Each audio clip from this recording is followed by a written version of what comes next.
അവരോട് പറയപ്പെടുകയാണ്, ഇന്നേ ദിവസം ഇതാ ഈ കാണുന്ന പാനീയങ്ങളെല്ലാം ശുദ്ധജലങ്ങളും സ്വർഗവാസികൾക്ക് പടച്ചിറപ്പ് കൊടുത്ത എണ്ണമറ്റ അനുഗ്രഹങ്ങളുമെല്ലാം നരകവാസികൾക്ക്, നിഷേധികൾക്ക് നിഷിദ്ധമാക്കപ്പെട്ടിരിക്കുന്നു. അവർക്കൊരിക്കലും തന്നെ അതൊന്നും ലഭിക്കുകയില്ല.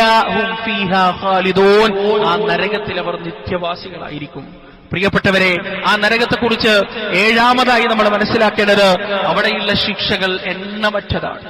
ഒരുപാട് രൂപത്തിലുള്ള ശിക്ഷകൾ. റസൂലുള്ളാഹി സ്വല്ലല്ലാഹു അലൈഹി വസല്ലം പറയുന്നു, നരകത്തിലെ ഏറ്റവും ചെറിയ ശിക്ഷ എന്ന് പറയുന്നത് തീയുടെ അഗ്നിയുടെ ഒരു ചെരുപ്പ് ധരിക്കലാണ്. ആ ചെരുപ്പ് ധരിച്ചു കഴിഞ്ഞാൽ ആ അഗ്നിയുടെ ചൂടിന്റെ തീവ്രത കാരണം തലച്ചോറ് വരെ തിളച്ചു മറിയുന്നതാണ്.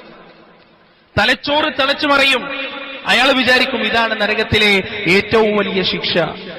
അതൊന്നുമല്ല, അത് ഏറ്റവും ചെറിയ ശിക്ഷയാണ്. നരകത്തിലെ ചില ആളുകളുണ്ട്, സ്വന്തം കുടലിലോട്ട് പുറത്തിട്ട് സ്വന്തം കുടലിലുള്ള എല്ലാം പുറത്തേക്കിട്ടുകൊണ്ട് അത് നരകത്തിൽ ഇങ്ങനെ വലിച്ചേച്ച് നടക്കുന്ന ഒരു വിഭാഗമുണ്ട്.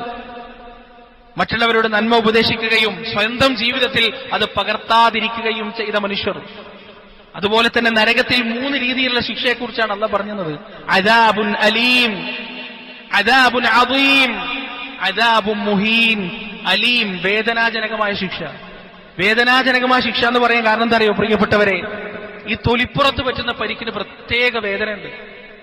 തൊലിപ്പുറത്ത് പറ്റുന്ന പരിക്കുകൾക്ക് ബൈക്കിന്നൊക്കെ വീണ് കൈ ഇങ്ങോട്ട് ഒരഞ്ഞു മുറിഞ്ഞവർക്കറിയാം, തൊലിപ്പുറത്ത് പറ്റുന്ന ആ മുറിവുകൾക്ക്, മുറിവിന് ആഴമില്ലെങ്കിലും ആ വേദന സഹിക്കാൻ പറ്റാത്തതാണ്.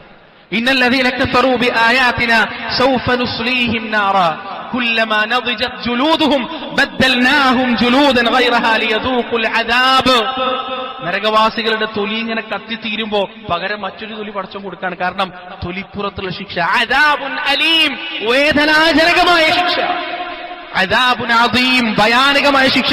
യുദാഅഫ് ലഹുമുൽ അദാബ്, ഓരോ ദിവസവും ശിക്ഷ ഇങ്ങനെ ഇരട്ടിക്കാണ്, കുറയല്ല. ആ ശിക്ഷയോട് യൂസ്ഡ് ആവാൻ ഒരിക്കലും അവർക്കൊണ്ട് പറ്റില്ല. ഇന്നത്തെ ശിക്ഷ ഇതാണെങ്കിൽ നാളെ ഇതിനേക്കാൾ ഭയാനകമായത്, മറ്റന്നാൾ ഇതിനേക്കാൾ ഭയാനകമായത്.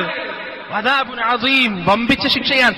അദാബുൻ മുഹീൻ, നിന്ദ്യമായ ശിക്ഷ, അപമാനിക്കുന്ന ശിക്ഷ. ദുനിയാവിൽ ആരെങ്കിലും ഒരു എതിരഭിപ്രായം പറഞ്ഞ സഹിക്കാൻ പറ്റാത്ത മനുഷ്യനാണ്. അവിടെ മുഖം താഴേക്കിട്ടിട്ടാണ് വലിച്ചെടുക്കുക. നരകത്തിലേക്ക് കൊണ്ടുപോകുക എങ്ങനെയാണ്? നരകത്തിലേക്ക് കൊണ്ടുപോകുന്നത് തന്നെ ഒരു നിന്ദ്യതയാണ് പ്രിയപ്പെട്ടവരെ. പരസ്പരം കൂട്ടിക്കെട്ടിയിട്ടാണ്, ചങ്ങലകൾ ബന്ധിച്ചിട്ടാണ് നരകത്തിലേക്ക് കൊണ്ടുപോകുക.